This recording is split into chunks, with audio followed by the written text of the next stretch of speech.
गांव के एक छोटे से घर में शारदा देवी रहती थी। उनके पति का देहांत कई साल पहले हो चुका था। अब उनकी पूरी दुनिया उनका बेटा राजेश ही था। शारदा देवी ने अपने सुख दुख, सपने और इच्छाएं सब कुछ बेटे पर न्यौछावर कर दिया था।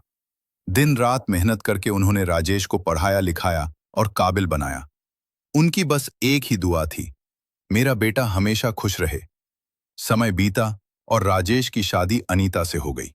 अनीता शहर में पली बड़ी थी। गांव की सादगी, पुराने रीति रिवाज और मिट्टी का घर उसके लिए बिल्कुल नया था। शुरुआत के कुछ दिन सब ठीक चला, लेकिन धीरे धीरे सास बहू के बीच छोटी छोटी बातों पर तकरार होने लगी। शारदा देवी को लगता ये बहू मेरे बेटे को मुझसे दूर कर देगी, और अनीता के मन में था मैं कितना भी अच्छा कर लूं, सास को कभी संतुष्ट नहीं कर पाऊंगी। राजेश दोनों के बीच फंस जाता। एक तरफ मां का त्याग और प्यार, दूसरी तरफ पत्नी की उम्मीदें और भावनाएं। एक दिन शारदा देवी की तबीयत बहुत बिगड़ गई। तेज बुखार और कमजोरी ने उन्हें बिस्तर से लगा दिया। उसी दिन राजेश काम से शहर गया हुआ था। घर में सिर्फ अनीता थी। पड़ोसन ने कहा, बहू देर मत करो, अम्मा को अस्पताल ले जाओ। अनीता एक पल के लिए रुकी। उसके मन में पुरानी बातें घूमने लगी, कभी कड़वे शब्द, कभी ताने।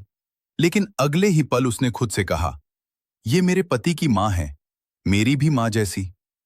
अनीता तुरंत शारदा देवी को अस्पताल ले गई। पूरी रात वो उनके पास बैठी रही, दवाइयां दी, पानी पिलाया, उनका सिर सहलाती रही। होश में आते ही शारदा देवी ने कमजोर आवाज में पूछा, राजेश कहाँ है? अनीता की आंखों में आंसू आ गए। अम्मा, आप चिंता मत कीजिए, मैं हूं ना आपके पास। उस पल शारदा देवी का दिल पिघल गया। उन्होंने कांपते हाथों से अनीता का हाथ थाम लिया। बहू, आज मुझे एहसास हुआ, तूने सिर्फ मेरे बेटे का नहीं, मेरा भी ख्याल रखा है। राजेश जब लौटा और पूरी बात सुनी तो उसकी आंखें भर आईं। उस दिन उस घर में सिर्फ एक सास बहू नहीं थी, बल्कि दो मां बेटियां थीं। उसके बाद घर का माहौल बदल गया। जहां पहले शिकायतें थीं, वहां अब समझदारी थी। जहां पहले दूरी थी, वहां अब अपनापन था।